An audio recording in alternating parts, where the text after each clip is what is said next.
Hey everybody, Pete here, doing my second video on predator calling. So if you're noticing a pattern with these videos, um, right now a lot of them are not out in the field because it's June. And so, this is not the time really, in my opinion, to be predator calling or trapping because you're not able to do anything with the fur, and I don't think it's right to waste animals.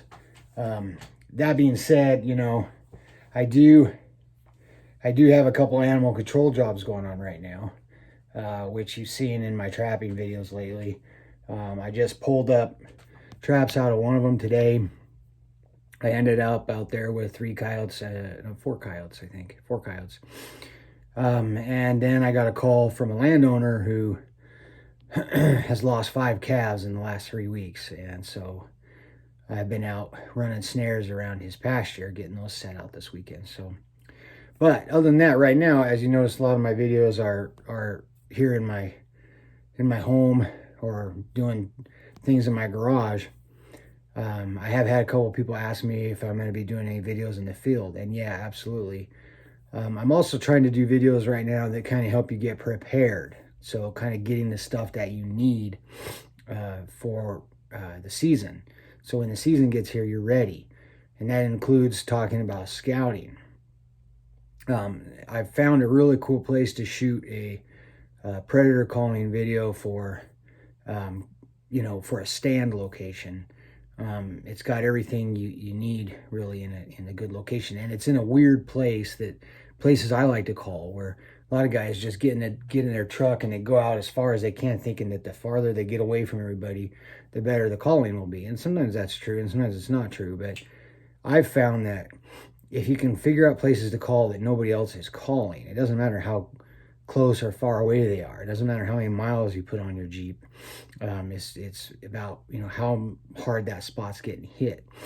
And this place where I'm doing this animal control job has this really cool little spot that would be great to call. And I'm gonna shoot a video out there when I talk about choosing stand locations.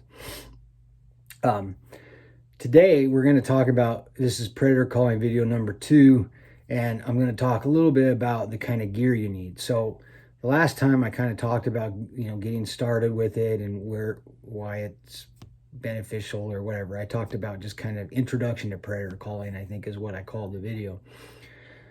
At the very end I talked about guns, and I'm going to talk a little bit more about guns for predator calling today. I've already talked extensively about the 3 best calibers in my opinion for predator calling: 22-250, 223, and 220 Swift. Arguably the 22-250 has got the best ballistics. It's hard to argue with that. It also is going to hit the animal with the most shock. It's got the fastest bullet, but it doesn't mean it's the best gun. I had a 22-250 in high school, model 700 BDL Remington, great gun. Now I use a real basic Savage 223, and it's the job done just fine. Like I said, I don't shoot anymore over 200 yards, so if I can't kill a coyote under 200 yards with my 223, there's a problem. I wish I had a 220 Swift, but like I said, the availability of the ammo is just not very good, and I don't reload, and I know I should reload, I know, but I have so much ammo. I will never need to buy ammo for another gun that I own, except for maybe my 44 or my 45 handguns. But every other than that, I'm ammoed out on all my rifles. So doesn't matter what lunatic they elect to office and what people do to respond to it. I have ammo to hunt with the rest of my life. So anyway, I do want to talk about guns from a different perspective though. Okay, first, so we're talking about gear for predator calling here. Okay, so the title of this video is getting started, buying gear for predator calling. But at the beginning, I want to say 2 things about guns, even though I already talked about guns. The first thing is, I run into these guys out in the field sometimes who I think the only reason that they got into hunting is to see how much shit they could carry with them. We had a term for that in the military, which would now be considered politically incorrect, but I'll change it. Instead of gear something else, I'll call it gear nerds.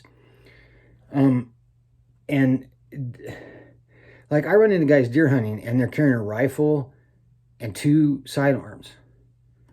What are you going to run into in the southern Idaho desert that requires a rifle and 2 sidearms?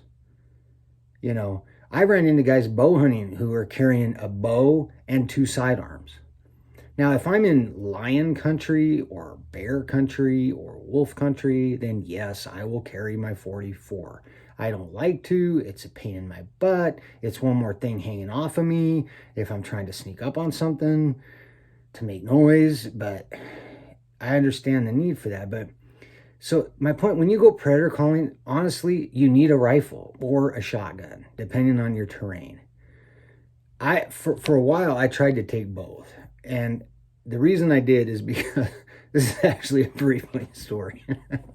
So I told you I'd tell you about my mistakes in these videos too.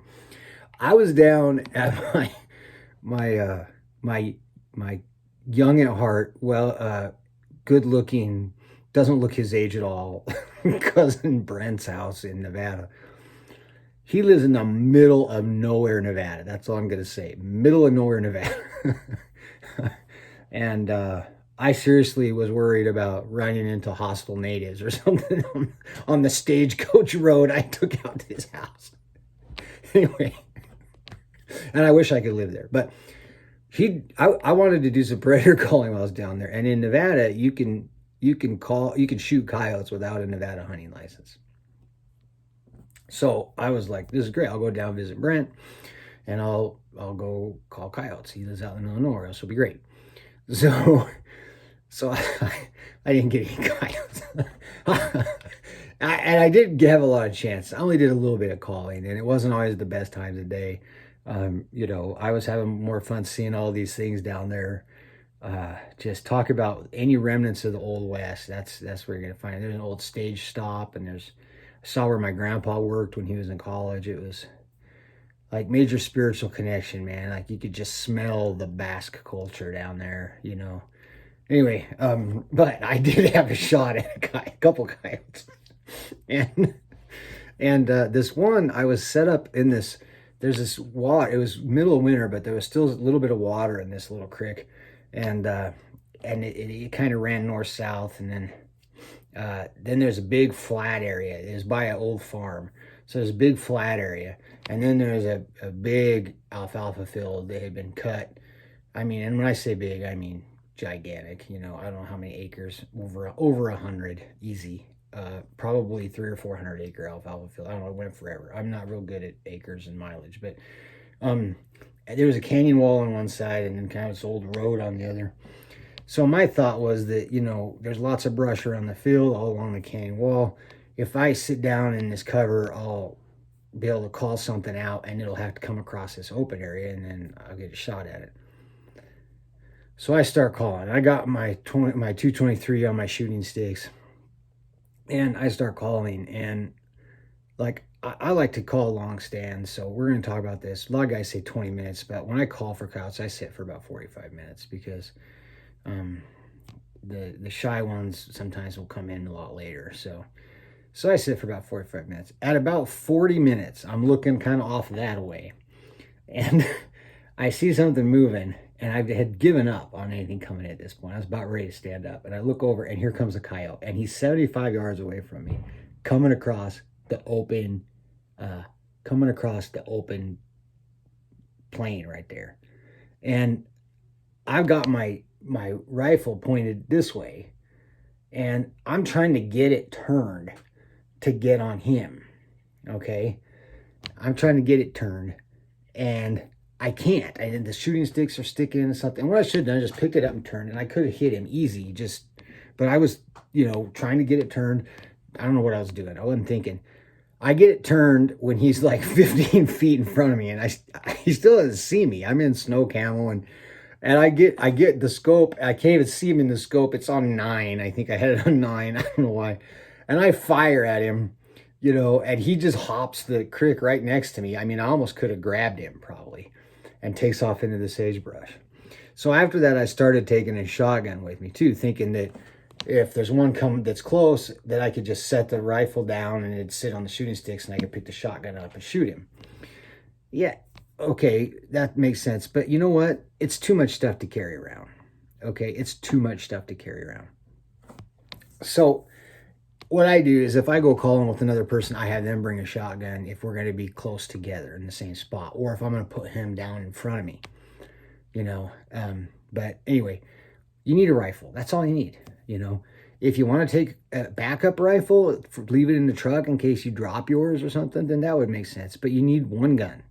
And if you want to know if you're any good with it, then go out in the field and set get several gallon jugs of water and set a gallon jug of water 50 yards out, set a gallon jug 75, set one at 100, set one at 150, 125, 175, set them every 25 yards, starting at 50 out to 225 yards. And then without a rest, you know, sitting on your butt, see how many of them you can hit with one shot each. Okay, that's going to tell you whether you're any good with that gun or not. Now, with shooting sticks, I could hit every single one of them every time. Without shooting sticks, I'll probably still hit them, but I'm going to have to slow down quite a bit because that's really what you're talking about, you know. I mean, coyote's vitals are a little smaller than that, but really you're talking about kind of this for a coyote's vitals. But if you hit a coyote other places, it usually will knock it down with a good round. But anyway, that's all I'm going to say about guns. And it took me 12 minutes to do that. Sorry. Other gear, shooting sticks. I mentioned shooting sticks. Do yourself a favor, go to Home Depot or Lowe's or your local mom and pop store. I remember always check there first. Get 2 wooden dowels. You decide on the thickness. I like to get about 3/4 inch usually, or about 3/4 inch usually. Sometimes 5/8. And spray paint them a flat color. Get some kind of thing to tie around them, and there's your shooting sticks. You don't need to go to, you know, not Home Depot, Sportsman's or Cabela's or those places and buy fancy shooting sticks. That's all I've used forever. In half the time I don't even use those. I just, you know, sit behind a rock or something, or just shoot from a seated position, embrace the rifle on my elbows and knees. But shooting, those are great. And then that way, if you lose them, you're not out any money. So I've forgotten several pairs of shooting sticks in the past. So, it'll cost you less than $10 to do that. They'll last forever. But I recommend shooting sticks. You might think you don't need them, but wait till you're out there and it's colder than hell, and you know, and you got a coyote and a broadside at, you know, 100 yards, and you think, oh, I can hit it at broadside at 100 yards. What's the big deal? And you lift up your gun and you're shivering because it's cold, and you're trying to keep the scope on it, and you don't have any support, and then you miss. And so shooting sticks are so easy, you know, and you could just sit there with the gun just like this, piece of cake. Okay, get some shooting sticks. Calls. There are a million different kinds of calls you can get. I'm not going to do a video on calls because there are a billion YouTube videos on different kinds of calls. The 3 basic kinds of calls are closed reed, open reed, and diaphragm.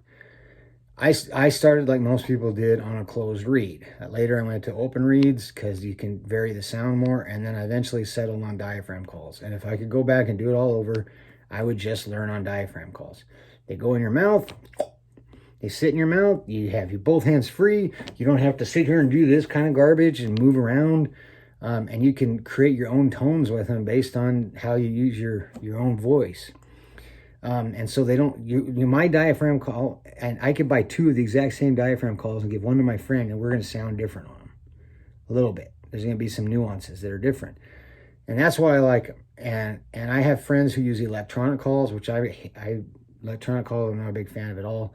But they'll say, I've called this place a million times and nothing ever comes in. And they could have called it the day before. And I go out there with my diaphragm calls and I bring a coyote in because I think coyotes there's some kind of frequency or something that goes with an electronic call. I'm seriously convinced that if they hear electronic call a few times, there's something they pick up on. So I'm a big fan of diaphragm calls.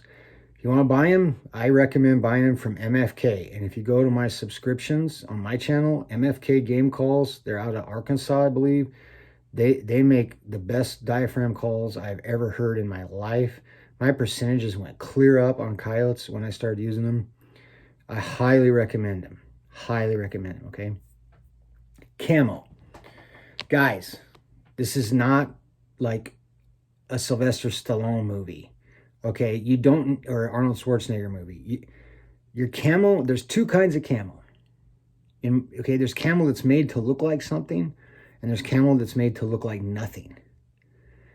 Either are fine, as long as you don't move around a whole bunch. Okay? I like camo that's designed to look like nothing. So my favorite stuff to use is the Cabela's Ultimate stuff in the high desert colors, or the mountain desert. I can't remember what it is, but it's Idaho colors. I mean, I'm telling you, the picture that I use at the beginning of this video, just while it's not playing, that's me in my Ultimate camo, and I love it for Idaho. You can see how well it fits into the background. But ASAC camo, all season, all terrain, that brown stuff that kind of looks like thorns or deer antlers, that's really good. The Sitka, if you want to spend that much money, you don't have to. I'm sorry, that's all just for prestige. You don't need that kind of camo. I mean, it's cool as hell, but you don't need to spend all that money. But there's camo that looks like nothing. There's camo that looks like something, okay? Either is fine. Just don't move around a whole bunch, okay? And make sure that you have camo in different layers to stay warm. One of the guys I know down here in Southern Idaho calls in an olive green jacket and Carhartt brown coveralls and does just fine, okay? So as long as the colors match the area, don't move around, you're good, okay? I have a ghillie suit I like to use. The thing I like about the ghillie suit is I can move in it a little bit and it's not going to bust me. So I'll throw my ghillie suit jacket on sometimes if I'm somewhere where I've got to kind of shift, you know, to be able to see different avenues of approach, especially when I'm all by myself. Okay, or when calling gets harder, when more and more people are doing it in an area. Okay, but other than that, that's all you need to worry about for camo. Face shield is a good idea. Your face shines, but if you're wearing a good hat or you're sitting in the shadows like you're supposed to, you don't necessarily need it. But a face shield helps, and it helps keep you warm when it's cold outside too. I usually wear glasses, so a face shield's kind of a pain in the butt for me because it starts fogging everything up. So if you wear glasses, I recommend wearing contacts. I wearing contacts if you can when you go out. Or let me find this stuff. This is called cat crap. You put it on your glasses, and the water and then the moisture tends to bead and kind of run down, so you can still see instead of fogging, and that works okay. I like to wear a hat that comes out, you know, so that it shields my eyes and also shadows my face a little bit. Gloves are good. You're going to be cold, but make sure they're a glove you can get your finger in the trigger, you know. So I like those gloves that have they're mittens, but then there's a glove built inside and you can get your trigger finger out to shoot. And then the last thing is a decoy. So a decoy is not necessary, but I have turkey feathers and pheasant feathers and different bird feathers, all kind of going at different angles, so they're all sticking out in different directions, about 6 feathers. I Gorilla Glue them, so there's a big hard ball that all the ends of the feathers are going through from different angles.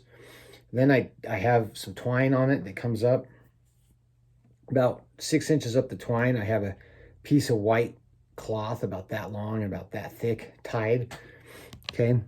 And then it goes up and ties onto a stick, and the end of the stick is pointed. So I can go out and stuff that into a sagebrush or stick it in the ground. It's a wooden dowel. And then the wind will just blow that around. And I usually put that either right up behind me on the hill, you know, or just down in front of me to one side, you know, 20 yards, 10 yards. Usually about 10 yards, because the coyote's going to know where that sound's coming from within about 10 feet probably. And if the sound's coming from somewhere nowhere near this decoy, then that's going to screw with his head. So I'll put that, you know, like I said, about 5 to 10 yards behind me, 10 to 12 yards down in front of me. And the wind will move it, and it just gives him something to look at so that I can move a little bit to get in a position to shoot. That's the basic gear you need for predator calling. That's it. Okay. So again, let's run through it.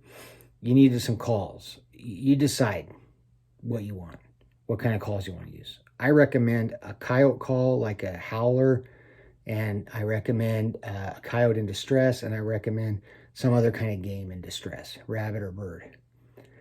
You need camo. It can look like something, it can look like nothing, it can just be the colors of the area. Most important thing is not moving. Face mask of some kind is really helpful, especially if you're calling and the sun's coming down on you, so your face is shining. I really recommend a face mask. A hat with a brim that gives you some break from the sun, and also, puts your face in shadow. Don't wear sunglasses. They shine. You don't want anything shiny, okay? So that's why with my glasses that I wear when I'm hunting and stuff, they don't shine. Okay, the lenses do, but if my hat's coming down and shadowing them, then I don't get any shine off these. And then some kind of decoy if you want. All right? You don't have to. A turkey feather on a string would work, tied to a sagebrush that's flipping around. It can be flipping around the wind. That's basically what I have, just a little more complex. Anyway, that's some stuff to get gathered up this summer while you're getting ready and going out and scouting, so you can be ready to rock this year. Again, remember, God is great, guns are good, freedoms are precious, and during these crazy times, stand by your brother no matter what the color. Talk to you next time.